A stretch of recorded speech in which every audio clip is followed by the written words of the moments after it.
Assalamualaikum warahmatullahi wabarakatuh. Alhamdulillahilladzi an'ama alaina bi ni'matil imani wal islam. Wassalatu wassalamu ala sayyidina wa maulana Muhammadin sayyidil anam wa ala alihi wa sahbihi ya nabi'il ulumi wal hikam. Allahumma salli ala Sayyidina Muhammadin al-fatihi lima ughliq wal khatimi lima sabaqa nasiril haqqi bil haqq wal hadi ila siratikal mustaqim wa ala alihi haqqa qadrihi wa miqdarihil azim. Al-Fatiha ila hadratin Nabil Mustafa Muhammadin sallallahu alaihi wasallam jamil anbiya wal mursalin wa sahabati wa tabi'in wa tabi'in jamil ulama wal awliya was salihin wa jami' masyayikhina fid din Ustaz Abu Yazid Muhammad bin Alwi Al-Malik Al-Hasani, Abu Yazid Aman bin Said Muhammad Alawi Al-Malik Al-Hasani, wa Kiai Haji Ahmad Zani Rifai Al-Hasani. Amaddanallahu bimadadihim wa fada alaina min barakatihim wa anwarihim wa ulumihim fid din wa dunya wal akhirati bi sirril Fatihah. A'udzu billahi minasy syaithanir rajim.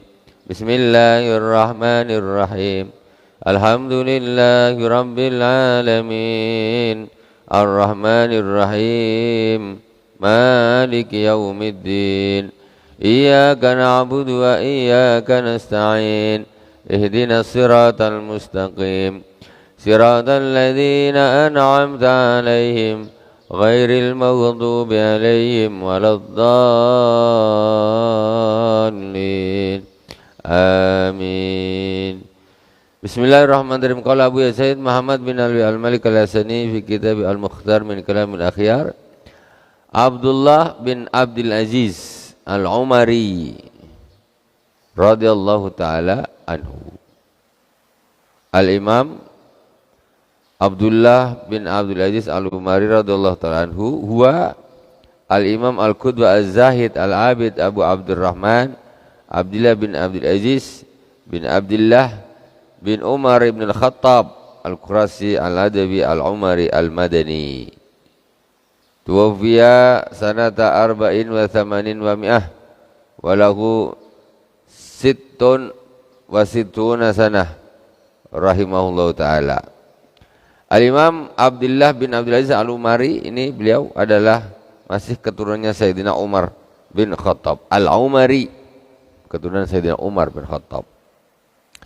Dia seorang imam, menjadikan panutan, seorang yang zuhud, ahli ibadah, masyaallah, pintar, rajin ibadah, zuhud, enggak cinta dunia, orang soleh, luar biasa. Masih keturunannya Sayyidina Umar bin Khattab. Abu Abdurrahman, ya, Abdullah bin Abdul Aziz bin Abdullah bin Umar, cicitnya Sayyidina Umar bin Khattab. Meninggal pada tahun 184 Hijriah, berumur 66 tahun. 66 tahun, masih muda. Selisih sedikit Rasulullah SAW 63 tahun, masih muda. Rasulullah masih muda. Seandainya Rasulullah itu sampai umurnya 80 tahun, Masya Allah. Rasulullah 63 tahun itu, 63 tahun itu mudah. Kalau hitungan tahun Samsiyah belum sampai 63, berarti 61 tahun Rasulullah SAW. Sangat muda. Pak Asri berapa nih? 60 berapa? 58. Berarti 60 tahun. Kalau umur hijriah sudah 60 tahun.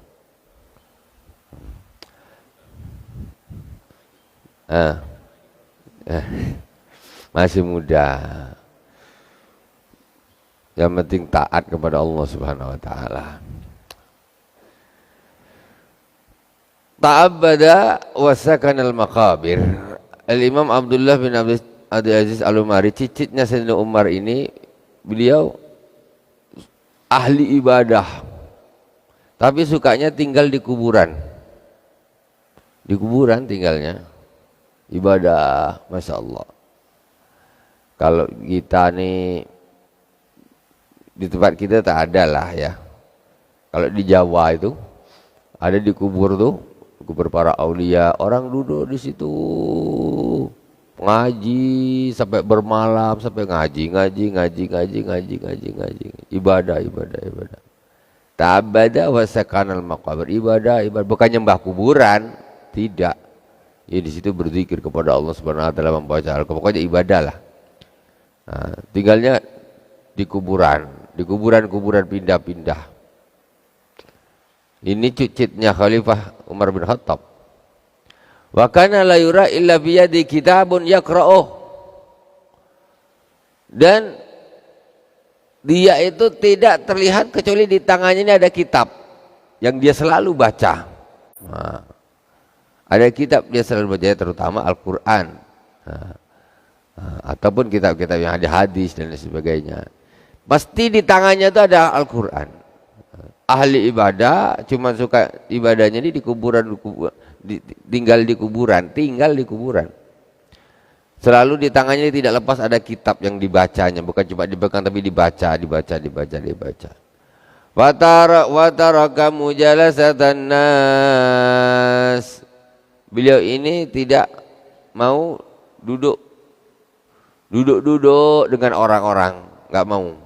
Sendiri ibadah, baca kitab. Wasila an fi'lih.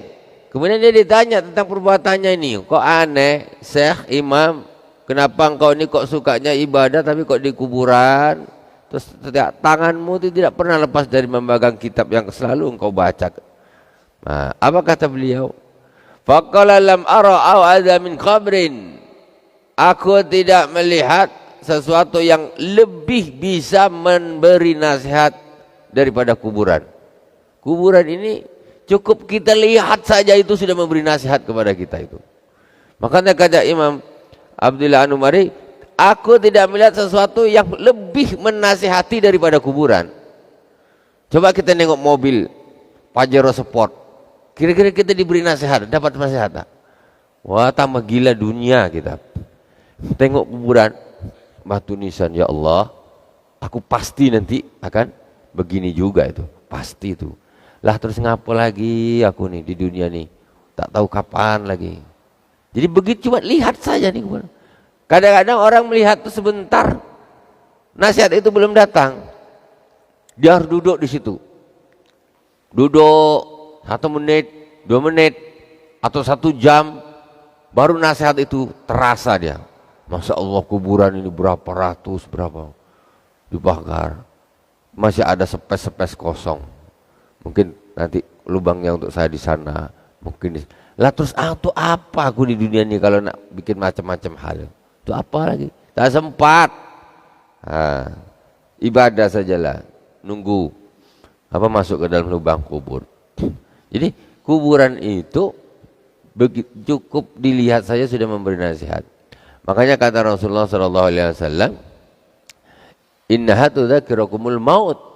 Sesungguhnya kuburan itu mengingatkan kalian kepada kematian. Kalau orang dah ingat mati, dia tak neko-neko hidup nih. Nak bikin gini, nak korupsi, nak nyuri orang, nak menzalim orang. Untuk apa? Untuk apa? Nak kaya betul, cari duit, pokoknya orang kaya. Untuk apa? Belum tercapai lagi, dah mati duluan. Habis semua. Yang dibawa cuma kain kapan. Itulah kuburan. Tapi kalau kita jarang nih kuburan, masih ziarah jarang, lebih suka ke pasar, kemana-mana, tempat-tempat dunia, tambah lupa mati.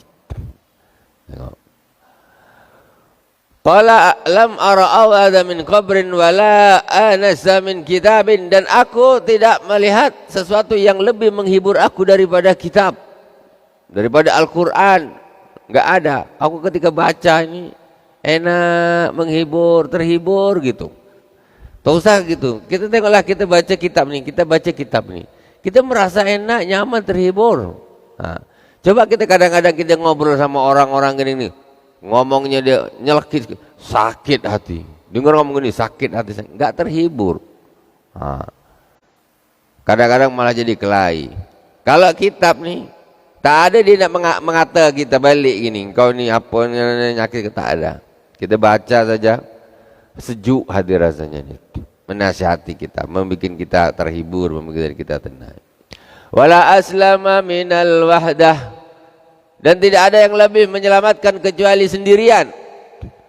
Ketika orang duduk bersama orang lain dengan berbagai macam profesi, berbagai macam kelakuan, maka di situ dia akan bisa terpengaruh hal-hal yang tidak baik. Duduk dengan orang-orang ahli bisnis, otaknya otak bisnis. Duduk dengan orang-orang ahli pangkat, otaknya jadi otak pangkat. Duduk dengan orang-orang ahli perempuan, otaknya jadi perempuan tak habis-habis. Tengok kita duduk dengan siapa. Duduk dengan orang-orang ahli pejudi, otaknya nak judi terus. Makanya duduk sendiri itu lebih selamat. Duduk sendiri, baca Quran, baca kitab, selamat. Kadang-kadang orang itu celaka karena kawannya terpengaruh oleh kawan yang tidak baik. Jadi maling, kenapa? Kawan dia maling. Mulai kecil main ke sana jalan, pelam orang ambil, dia ngikut. Ini. Akhirnya sampai besar kawan akrab jadi maling bersama. Faqila qad jaa fil madati ma jaa faqala la tufsidu illa jahila. Kemudian dikatakan kepada beliau ini, kadang-kadang ketika orang sendirian itu ada sesuatu hal yang datang, macam-macam yang datang kalau orang sedang, apalagi di kuburan. Ada yang datang ini, ada yang datang ini, ada yang datang. Bahkan seperti Syekh Abdul Qadir Jalani, ya Abdul Qadir, ana rabbuk. Abdul Qadir, aku ni Tuhanmu. Ke Syekh Abdul Qadir Jalani, aku ni Tuhanmu. Kata, kau dah soleh, dah bagus, dah tak usah sholat lagi. Aku ni Tuhanmu. Syekh Abdul Qadir Jalani dengar kayak gitu, diambil di sana, dilempar. Ikhsa ya lain, pergi kau ya laknatullah. Masa iblis itu. Nah, apa kata Al-Imam Al-Umari? Waqala la tufsidu illa jahila. Maka sesuatu yang datang ketika sedang sendiri itu tidak akan bisa merusak kecuali orang-orang yang bodoh. Orang bodoh ibadah sendiri, ada yang datang gini. Jin apa segala macam yang gini. Bisa sesat. Langsung jadi dukun. Macam orang sakti dah. Tersesat dia. Bahaya memang. Dikira ini, ini. Ternyata jin tu. Dia tidak paham. Hanya dah solat dah cukup dah. Kau perlu solat tu ingat saja sudah. Ingat katanya. Yang penting kan ingat sama Allah. Ya. Akhirnya jadi sesat. Kalau orang bodoh. Rasulullah aja, sesoleh-solehnya orang-orang yang paling dekat dengan Allah Subhanahu wa taala itu masih sholat kok, masih puasa kok. Engkau ni siapa? Macam gembel tak sholat. Aduh, Rasulullah masih sholat. Engkau bilang tak usah sholat, tak apa-apa, yang penting ingat. Kemana? Wa qala inna min ghaflatika an nafsika iradaka anillahi ta'ala bi antara ma yusqitu fatujawizhu wala ta'mur wala tanha khaufan mimman la yamliku darran wala naf'a. Sesungguhnya termasuk kelalaianmu pada dirimu, yaitu engkau berpaling dari Allah Subhanahu wa taala. Maksudnya gimana? Bi antara ma yusqituhu fatujawizhu. Yaitu termasuk berpaling dari Allah Subhanahu wa taala, maksudnya engkau tahu apa-apa yang membuat Allah murka tapi kau tabrak saja. Tak apa. Itu namanya lalai. Wala ta'mur wala tanha khaufan mimman la yamliku darran wala naf'a. Dan engkau tidak menyuruh dan tidak melarang karena takut dari orang yang tidak memiliki kemudaratan dan kemanfaatan. Maksudnya apa? Engkau nih ketika engkau nak amar ma'ruf nahi mungkar itu harus karena Allah. Jangan amar ma'ruf nahi mungkar karena manusia. Itu namanya berpaling dari Allah Subhanahu wa taala. Amar ma'ruf nahi mungkar semuanya harus karena Allah Subhanahu wa taala. Jangan karena orang yang tidak memberi kemudaratan dan kemanfaatan atau manusia maksudnya. Wa qala man tarakal amra bil ma'ruf wan nahyi 'anil munkari min makhafatil makhluqin nuzi'at minhu haibatullah walau amara waladu aw ba'da mawalihi lastakhaffa bihi. Barang siapa yang meninggalkan amar ma'ruf dan nahi munkar min makhafatil makhluqin karena takut kepada makhluk, karena takut kepada manusia, dia tidak berani, tidak mau amar ma'ruf nahi mungkar. Jadi barang siapa yang meninggalkan amar ma'ruf dan nahi mungkar karena takut kepada makhluk, nuziat minhu haibatullah, maka dicabut dari dirinya haibahnya Allah Subhanahu wa taala. Dicabut sama Allah Subhanahu wa taala. Maksudnya orang ini tidak punya haibah sudah. Enggak punya wibawa. Orang yang meninggalkan amar ma'ruf nahi mungkar takut kepada makhluk, takut kepada manusia, orang ini haibahnya akan dicabut oleh Allah Subhanahu wa taala. Falau amara waladu aw bada mawali lastakhaffa bi, kalau dia menyuruh anaknya ataupun orang-orang yang ditanggung dia, maka dia akan diremehkan. Iya.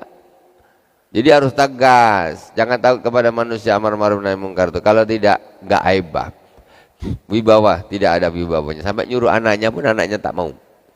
Nah, itu masalahnya. Jadi semuanya harus ikhlas karena Allah Subhanahu wa taala. Jangan karena takut akhirnya tidak amar ma'ruf nahi mungkar kepada manusia. Bilang saja apa yang ada. Aqbal Harun ar-Rasyid min Marwa yuridu safa fasabi Umar ya Harun qala labbaika ya am. Khalifah Harun ar-Rasyid ini waktu saat ini Khalifah Harun ar-Rasyid ini berjalan dari Marwa mau menuju ke Safa. Fasahabi Umar, kemudian Al-Umari, Abdullah bin Abdul Aziz Al-Umari ini umurnya lebih tua daripada Khalifah Harun ar-Rasyid. Makanya manggil nama. Ya Harun, labbaik ya amu, iya paman. Khalifah, ini dari sana Marwa, sini Safa, sana Marwa. Sayyidina Harun ar-Rasyid, Khalifah Harun ar-Rasyid dari Marwa mau ke Safa. Terus dipanggil sama si Imam Abdul Aziz Al-Umari. Ya Harun, labbaika ya amu, iya paman.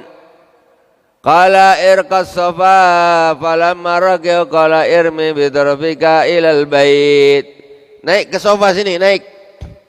Jadi Imam Umari sudah di Safa, Khalifah Harun ar-Rasyid dari Marwa menuju Safa. Kata Imam Umari, ya Harun, naik ke Safa sini, naik ke atas sini, naik. Padahal itu Khalifah dipanggil namanya aja karena umurnya. Ya. Irqas Safa falamma raqiyahu, maka ketika Harun ar-Rasyid naik ke Safa, kan tempatnya agak tinggi. Kalau sekarang nggak nampak tinggi, dulu tuh nampaknya dulu tinggi Safa Marwah itu. Sekarang aja nggak nampak tinggi. Qala irmi bitarfika ilal bait, lihat ke arah Baitullah. Hai Harun ar-Rasyid, Khalifah, lihat ke arah Baitullah. Qala qad fa'altu, ya aku sudah melihatnya. Qala kam hum wa man yuhsihim. Qala fa kam fin nasi misluhum. Kata Imam Umari, kau tengok ke Ka'bah sana. Ka'bah itu mulai zaman dulu sampai zaman sekarang tuh tak pernah sepi. Terus manusia tawaf. Imam Umar tanya kepada Khalifah, itu mereka tuh berapa jumlahnya itu? Yang sudah mengelilingi Ka'bah banyak, orang banyak. Waman yuksihim, kata Khalifah. Siapa yang bisa ngitungnya banyak kayak gitu? Siapa yang bisa ngitung? Qala fakam fin nasi misluhum khalqun la yusihim illallah. Terus kata Sayyidina Imam Umari, terus orang lain yang seperti mereka itu banyaknya berapa? Maksudnya selain mereka dan mereka itu totalnya berapa? Banyaknya berapa jumlahnya? Qala khalqun la yusihim illallah. Ya. Kata khalifah, oh itu adalah makhluk banyak yang tidak bisa menghitungnya kecuali Allah Subhanahu wa taala. Yang di Mekah, di Taif, di Madinah, di mana semuanya. Manalah bisa ngitung? Kata Khalid Ar-Rasyid, tak bisa ngitung kecuali Allah Subhanahu wa taala, begitu banyaknya. Qala ilam ayyuhar rajul. Ketahuilah wahai laki-laki, maksudnya khalifah. Ini nasihatin khalifah ini. Jadi ulama menasihati khalifah. Ketahuilah wahai laki-laki, inna kulla wahidin minhum yus'alu an khasati nafsi. Setiap orang dari mereka ini yang sebanyak itu mereka akan dimintai pertanggungjawabannya masing-masing di akhirat satu-satu. Wa anta wadaka tus'alu anhum kullahum, dan engkau sendiri nanti akan ditanyai ya tentang diri mereka semuanya karena engkau pemimpinnya. Kalau mereka itu cuma bertanggung jawab atas diri mereka masing-masing. Kalau engkau khalifah, engkau kena tanggung jawab atas diri mereka semuanya. Itu kenapa begini, kenapa dia maksiat, kenapa dia tak sholat, kenapa ini dia zalim. Kau biarkan saja, kenapa? Makanya Sayyidina Umar bin Khattab mengatakan, saya seandainya ada seekor anak sapi meninggal di ujung sungai Furat, aku takut nanti aku akan ditanya oleh Allah Subhanahu wa taala ketika dia jadi khalifah. Takut anak sapi mati di ujung sungai Furat, kata Sayyidina Umar, aku takut nanti aku dimintai pertanggungjawabannya oleh Allah Subhanahu wa taala. Kayak gitu, dikira jadi pemimpin tuh enak, sedap, tanggung jawabnya itu yang berat luar biasa. Tanggung jawab, bukan masalah duit proyek aja, tapi tanggung jawab di hadapan Allah Subhanahu wa taala itu maha dahsyat. Wa anta wadaka tusalu anhum fanzur kaifa takunu fabagaru. Maka lihatlah bagaimana nanti ketika kau nanti akan dipintai semua pertanggungjawaban atas mereka semuanya nanti. Maka Khalifah Harun Ar-Rasyid menangis ketika dinasihati seperti itu. Nangis, ya. Wa jalasa yuntunahu mindilan lidumu.